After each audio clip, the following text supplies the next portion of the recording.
오늘은 좀 특별한 순서를 마련했습니다. 이슈 진단 준비되어 있는데요. 앞서 속보로 전해드린 것처럼 코로나19 첫 확진 39일 만에 국내 확진자가 총 2,000명을 넘어섰습니다.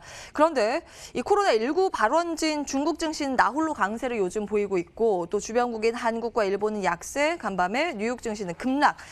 그래서 중국 담당 애널리스트 모시고 이야기 나눠보려고 합니다. 이베스트 투자증권 리서치센터 최진영 연구원 나오셨습니다. 안녕하세요, 연구원님. 안녕하십니까. 예, 또 바쁘실 텐데 시간 내주셔서 감사드립니다. 먼저 중국 내 코로나19 확진자 현황부터 점검을 해보려고 하는데 뭐 심각하고 이 급박했던 위기 상황은 지나갔다라는 이야기가 들리는데 실제로 그렇습니까? 예, 아무래도 중국 같은 경우에는 지금 어느 정도 좀 지나쳤다라고 보고 있고요. 일단 2월 19일경으로 해가지고 확산세가 좀 정점을 갖다 지나서 좀 둔화되고 있다 정도로 보고 있습니다. 일단 중요한 거는 결국엔 근데 가동률일 텐데요. 아무래도 중국 같은 경우에는 이런 확산세가 좀 어느 정도 진정이 되면은 공장이 가동이 됐는데 언제쯤 정상화가 될까 이런 식으로 많이들 좀 논란들이 있는데요. 근데 지금 같은 경우에는 공장들 가동률은 좀 저조하지만은 실제로 공장들 1,600여 개 공장들을 갖다 대상으로 서베이한 결과 대략 3월 초경에 공장 가동이 들어가고 공장의 정상화 같은 경우에는 이뤄도 3월 중순에서 늦어도 4월 초 이때쯤에 즉각적인 정상이 가능하다라는 식으로 접근들을 했습니다. 3월 초면 다음 주예요. 그렇습니다. 예.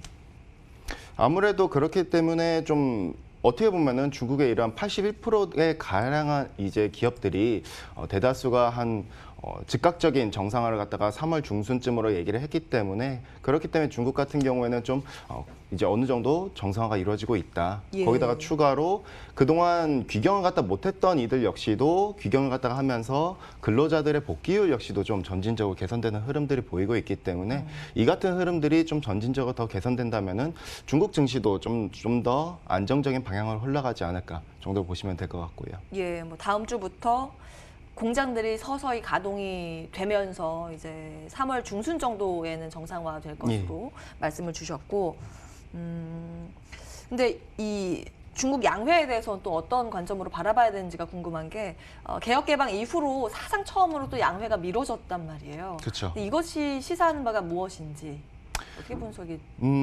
일단은 양회가 미뤄졌다는 것 자체가 굉장히 좀 임팩트가 있죠. 시장 내에서도 임팩트가 있어서 당일날 선물 지수 같은 경우는 좀 빠지는 모습들을 갖다 보였으나 중요한 거는 지금의 이 확산세가 어쨌든 끝나간다라는 것이 좀 더 중요할 것 같고요. 거기다가 아직 종식이 된 것은 아니기 때문에 중국 내에서도 어떻게 보면은 지도부가 이 같은 불가피한 결정을 내리지 않았는가라고 볼 수 있는데 중요한 거는 양회가 연기됨으로써 기대감이 끝난 것이냐 그동안 정책 기대감으로 달려왔던 증시가 끝나는 것이냐가 아니라 정책이 이연될 수 있다는 것이죠. 그리고 더 중요한 거는 당일날 발표를 하면서 추가적인 부양책을 또 내놨었거든요. 예. 재정부 같은 경우에는 추가 감세라던가 거기다가 인민은행 같은 경우에는 뭐 재대출 금리를 갖다가 뭐 25bp를 갖다 낮춰주고 거기다가 중소기업과 농촌에 대해서는 기존의 LPR 대비했었을 때 50bp 낮은 대출 금리를 갖다 장려하겠다라 얘기했기 때문에 추가적으로 또 부양책을 내놓겠다고 언급한 점을 갖다 놓고 본다면은 우리가 양해에 대해서 이연된 기대감 이거는 조금은 이제 좀 불확실성을 너무 크게 자극할 필요는 없다라고 보고 있고요. 앞으로 놓고 봤었을 때는 이제 좀 중요한 부분은 아직까지 나오지 않은 재정 부양책이라고 좀 보고 있습니다. 일단 소비라던가 자동차 내지는 5G 관련된 게 구체적으로 언급이 없기 때문에 앞으로가 이 부분이 좀 중요할 수 있다라고 보고 있습니다. 어느 정도까지 좀 보고 계세요? 이게 기대감이 이미 시장에 좀 반영이 된 측면도 있기 때문에 어느 정도의 추가 부양책이 나왔을 때 시장에서 좀 긍정적으로 해석을 할 만한 건지 여부요.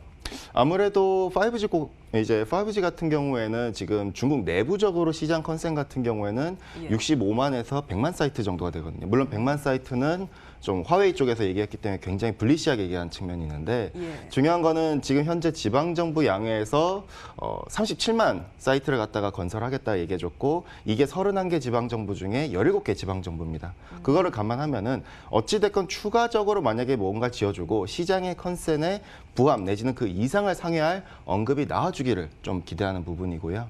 예. 다른 부분에 있어서는 자동차 같은 경우에는 우리가 좀 기대하고 있는 부분이 예를 들어서 전기차 관련해가지고 보조금 연기라던가 그리고 이제 추가적으로는 인프라와 관련해가지고 구체적으로 얼마를 더 지어주겠다라는 액수가 나와준다면은 시장이 그에 맞춰서 좀 더 부응을 할 테고요. 예, 그러니까 추가 부양책에 대해서 여지가 어느 정도 남아있다라는 관점에서 좀 분석을 해주시고 계셨네요.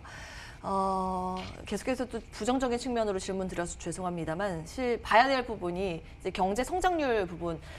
코로나19의 타격이 없을 수는 없잖아요. 그쵸. 그러니까 특히 이번 1분기에는 그게 이제 반영이 될 텐데 중국도 마찬가지고 뭐 국내도 마찬가지겠습니다만 중국 성장률 6% 붕괴 가능성이 들려오고 있습니다. IMF에서는 1분기 마이너스 4% 예. 성장을 기록해 역성장 얘기를 하는 건데요.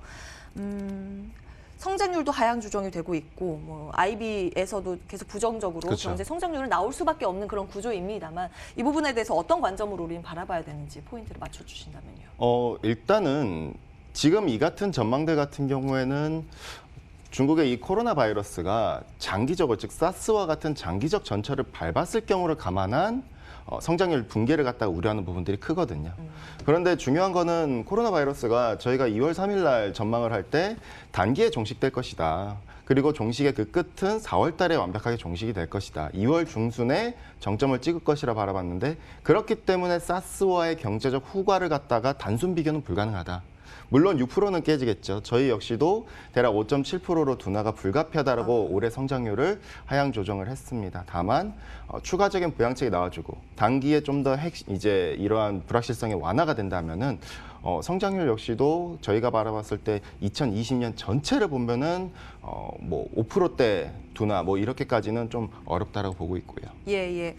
그래도 이제 좋지 않은 시나리오는 검토를 해봐야 되는 측면에서 또 이 말씀을 드리면 지금 중국의 왕이 부장이 미중 1단계 무역 합의 이행에 문제 없다라고 발언을 했다고는 하는데 이건 좀 어떻게 분석하고 계세요? 이제 미중 무역 분쟁 부분에서 지금 경제적인 타격이 있으면 그걸 다 이행할 수는 없는 거 아닙니까? 그렇겠죠. 아무래도 그 수요가 그만큼 받쳐지지 못할 테니까요. 예. 지금 뭐 산업 생산만 앞으로 이제 제조 PMI가 나올 텐데 PMI의 급격한 둔화는 불가피할 테고 이것 때문에 수요가 불확실하겠지만은 근데 중요한 거는 이행할 수 있는 방법 도구는 여러 가지가 있습니다. 일단 뭐 부양책은 앞서 언급드렸겠지만 두 번째로는 관세를 낮춰주면 되거든요. 예.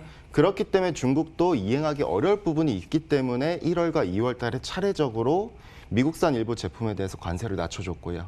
여기서 추가적으로 관세만 인하해 준다면은 미국산 수입을 갖다가 이제 좀 합의에 있어서 이행이 어려운 거는 아니라고 볼 수가 있겠고요.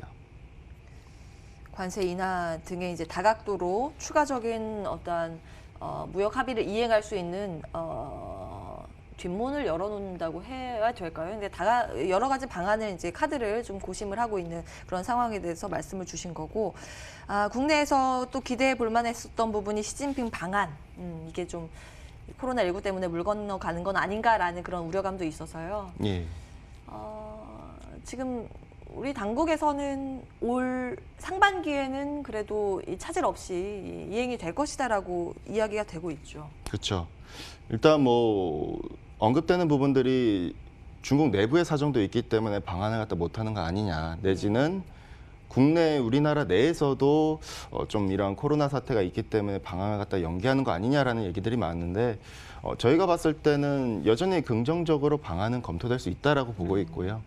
중요한 건 중국의 코로나 종식이 늦어도 이제 4월 말경에 좀 종식될 거라 보고, 국내 같은 경우에는 좀 뒤늦게 이제 확산세가 올라왔기 때문에 늦어도 5월 달쯤에 종식이 될 수 있다라고 보고 있는데, 그렇게 된다면은 상반기경에 방문은 가능하지 않을까. 한한령 역시도 사실은 우리가 기대하는 부분은 한한령을 갖다 이제 해지를 갖다 해주면서 어떻게든 관련된 섹터들의 이제 수혜가 나올 수 있도록 기대하는 건데, 최근에 국내 언론에서 많이들 거론이 안 됐지만은 우리나라 이제 뭐 대통령이시라던가 내지는 뭐 서울시장이라던가 이런 분들이 중국 쪽에 메시지를 갖다 보냈었거든요. 근데 그 메시지 관련해서 웨이보만 보더라도 거기에 4.4억 명의 뷰가 찍혔거든요.